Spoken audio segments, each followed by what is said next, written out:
Alright, so basically you can see, the screen, and this is how I do my recording. I first do the scratch vocals, which I've already done.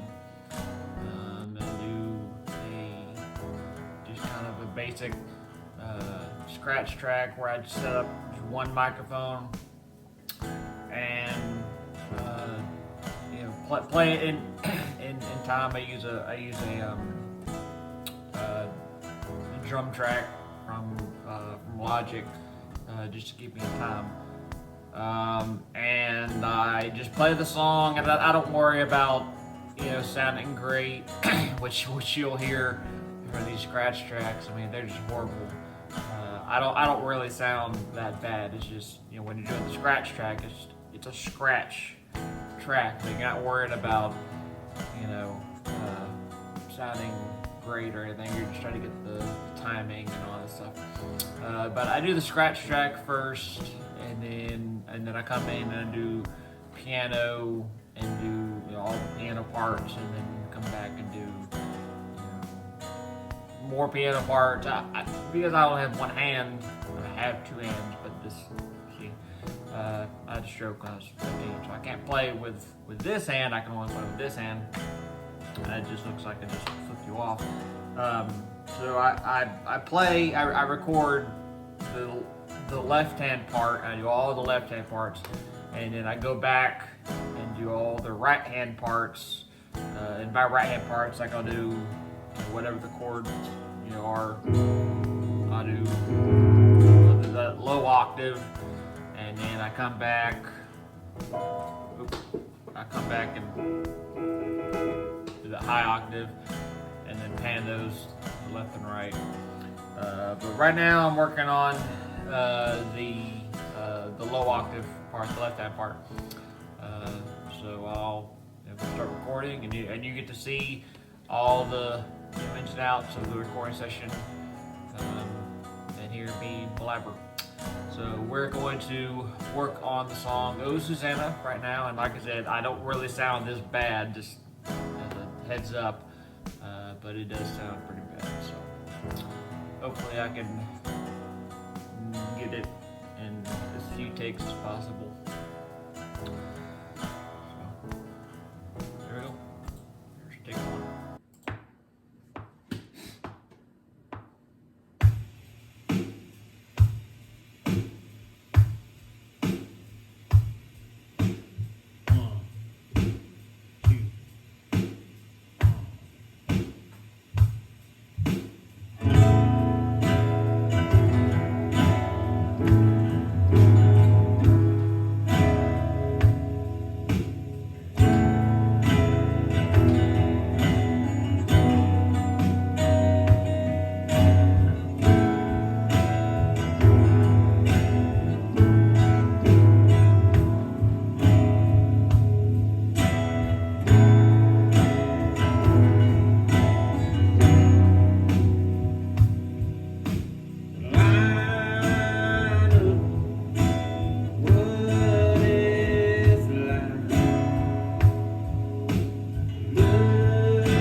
messed up. See, you'll hear it. I think my dog just pooped the house.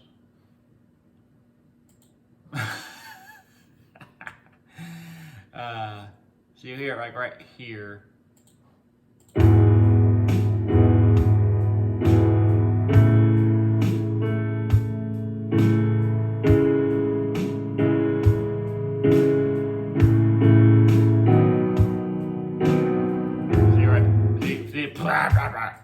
And the reason I messed up is because I thought I smelled poop.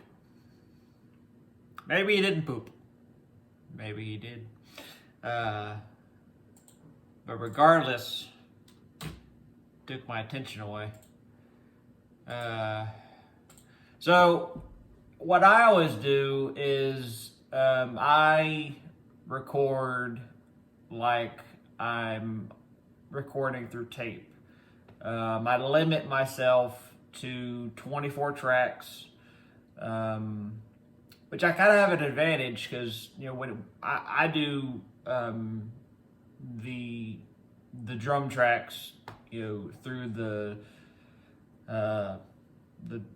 whatever drum, you know, software, whatever, Logic, which is great.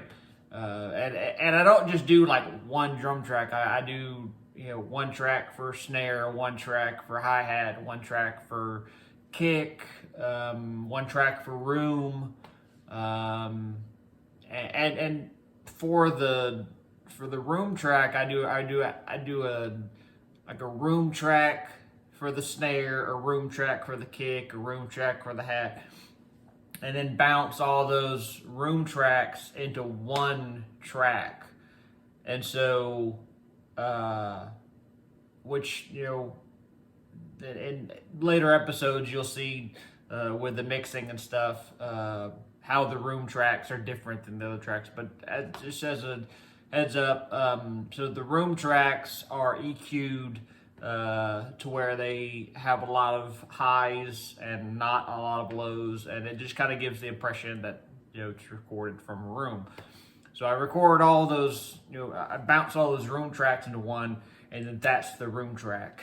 And then I'll do two snare tracks, one for top and one for bottom, which obviously when you're recording on a you know, a whatever software or whatever, you're not so much worried about, you know, or you don't have the option of doing like different mics and stuff. And my phone is about to die, so I have to hurry up. So you don't have the ability to actually mic things, at least not on Logic. But what you can do is EQ stuff to be different EQs, and your ear is very like attuned or whatever to hearing differences in tuning or in EQ stuff. So if you like, I watch a lot of videos on people trying to do like stereo vocal tracks, which is not possible because your vocal track is a mono track, which I think people don't understand. Like, you know, that the reason you do like stereo tracks for like drums and, you know, guitar amps and stuff is because, you know, you're having two different mics or something, so it has two different EQs. Well, the problem with doing, you know, a stereo vocal track is if you have two different, you know, EQs panned, people are going to be able to tell the difference. So it's not going to sound good. Tangent. So anyway, what I do is I just EQ the same track differently and then punch it together, and it just gives it kind of a full sound. So yeah, well, my phone's about to die, and I've already gone, you know, like 12 minutes or something, and I don't want to make this video too long. So we'll do one more take. I hope I can get it right this time because the dog is laying down at the moment, and then that's always when I do the best work is when he's asleep and I don't have to worry about him. So this is take 2, and I almost got all of it, so I thought I should be able to get through it all. So here we go.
I just hold out the notes so you can kind of hear it resonate, and then I fade that track out, or I fade the whole track out.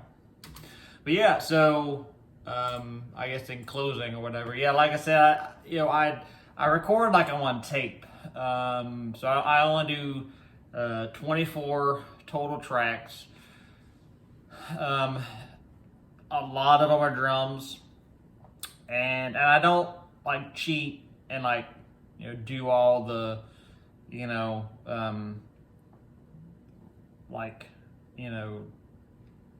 well, I guess I can because quick history lesson.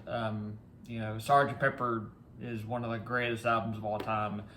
It was recorded on not a 24 track, because the Beatles didn't use a 24 track until the last album, so they were using an 8 track, or maybe 16 if they had it. I'm not sure, but I know it wasn't a 24 track. So they do all these tracks on one song, and people were just blown away. Well, the way that they did that was they basically bounced like multiple tracks together and then like re-record it. So like they'd record, we'll say they did the drum part, so they do all the drums and the bass part, which Beatles were famous for like pushing the bass and the snare and the hi-hat over to this side and kick on this side or whatever. So they do, and that was back when it was mono. They didn't have stereo, so they'd push tracks to one side or whatever. Well, then they'd like basically hook like like they take the tape and put it on like a tape player and play the reel into into another tape recorder. So they're basically just recording this tape, which that's what they used back then. They were just recording this finalized version of this tape that they've recorded the 2 tracks on, and then they just sync it down into 1 track. So it's kind of hard to explain if I'm not having examples, but basically they would bounce multiple tracks that that sounded the same. They'd get all the levels right. They'd bounce multiple tracks into one single track, and then they'd bounce that again and everything. And that's how they were able to do Sgt. Pepper's album, which just has tons of I guess what we call now loops and sound effects and multiple saying things and crowds and instruments and everything. But they did it all on an 8 track, and they didn't use a 24 track. Even a 24 track, they're definitely more than 24 tracks. And they did all of that by bouncing their tracks into one single track and running it through the tape again. So that's kind of what I do with not so much like all of the tracks, but the drum tracks with the room track and everything.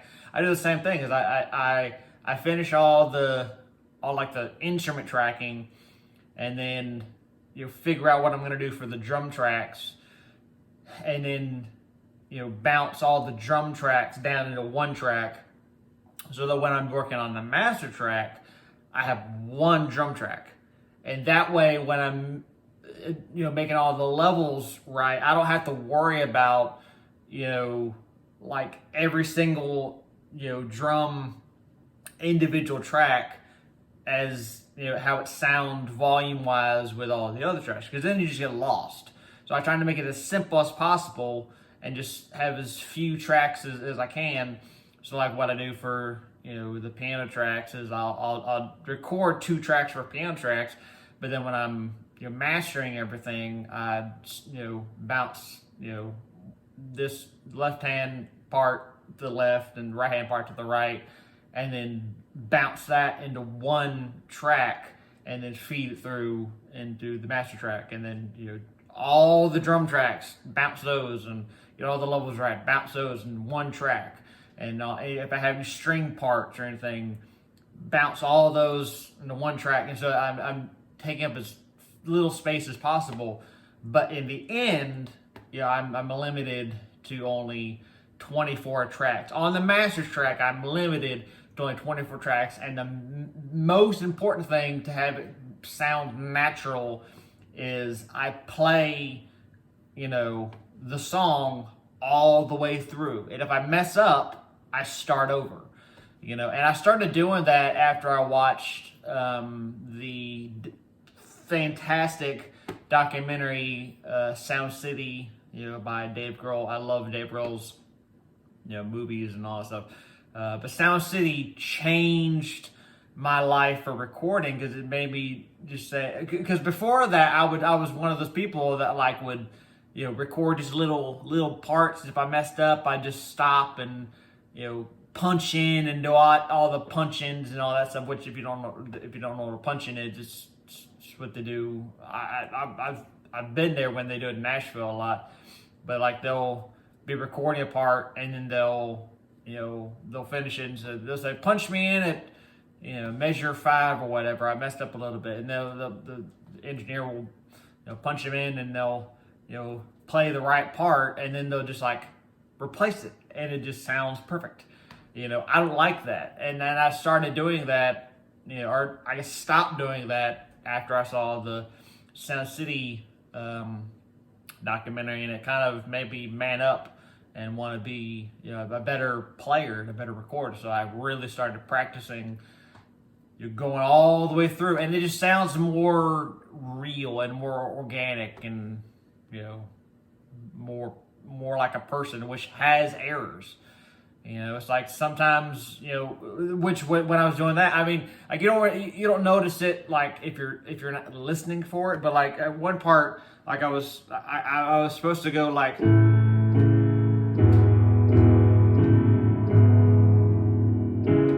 have that little stop, or go to that 5. Well, at one part, like I said, you'll hear it if you're listening for it. But I was and then I just forgot where the chord was. I didn't remember that was a chord. But instead of going all the way through and then going back and punching myself in and everything, I just went with it, and then just skip that note, and then when this was supposed to play, I was still holding on to that resonate, and then went right back into it. So, that's just the way I record. And I do all the instruments like that. I do, everything from the vocals. When I sing the song, I sing it all the way through. And I take the best take, and for the guitar part, I go all the way through. I don't do any punch-ins, and like I said, it's all because of the Dave Grohl Sound City documentary. It really made me a better player. So this is really cool. I really like this. So check back probably tomorrow, and. I guess I'll say, subscribe, definitely subscribe so you can check out more of these sessions. Click the bell to be notified. Give it a thumbs up so I can start getting some of the followers. Tell all the other, nerdy session musicians or whatever that I do in these, just kind of live, but kind of pre-recorded live or whatever. But this is live or whatever. So subscribe, give a thumbs up, ring the bell. I think that's it. Tell your friends, all that jazz. And as I always say, if the good Lord's willing and the creek don't rise, I'll catch y'all on the flip side. See you later, everybody.